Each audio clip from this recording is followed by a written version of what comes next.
बिस्मिल्लाहिर्रहमानिर्रहीम। अस्सलाम वालेकुम। Welcome back to my channel. आज मैं बहुत ही मज़ेदार किस्म की और बहुत ही आसान अचार की रेसिपी दूंगी, जिसके लिए सबसे पहले आपने क्या करना है कि पानी जो है ना वो रख देना है बॉयल होने के लिए, और उसके बाद सन पील ऑफ कर देना है। और जो हमारी गाजरें हैं उसको भी आपने इस तरीके से पतला पतला कट करके वॉश करके रख दें।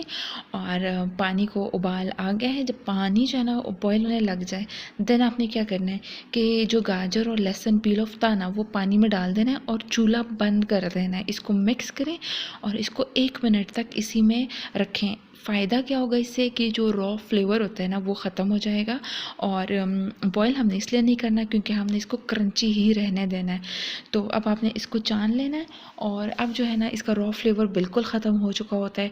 बस पानी अलग कर दें और ये सब्ज़ियाँ अलग कर दें। इसको ठंडा करना है आपने, देन आपने इसका अचार बनाना है।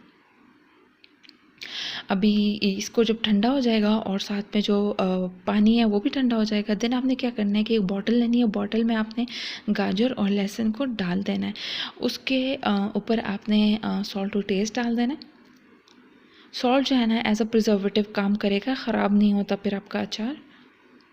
और थोड़ी सी हल्दी डालिए, हल्दी से इसका कलर भी अच्छा आ जाएगा और एक हेल्दी भी बहुत ज़्यादा है।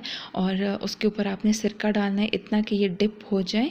सिरका भी प्रिजर्वेटिव के तौर पे काम करेगा हमारा। और जिस पानी में हमने गाजर और लहसुन को 1 मिनट के लिए रखा था ना वो पानी ठंडा करके तो थोड़ा सा आपने वो पानी भी डाल देना है। और अब आपने इसको एक अच्छा सा मिक्स देना है। और अगर आपने सुबह के टाइम ये बनाया है ना तो शाम के टाइम ये खाने के लिए बिल्कुल रेडी है और आप इसको खा सकते हो। पुलाव के साथ बहुत मज़े का लगता है और दाल के साथ बहुत ज़्यादा मज़े का लगता है। आप ज़रूर बताइएगा और मुझे फ़ीडबैक दीजिएगा। Thank you so much for watching. अल्लाह हाफ़िज़।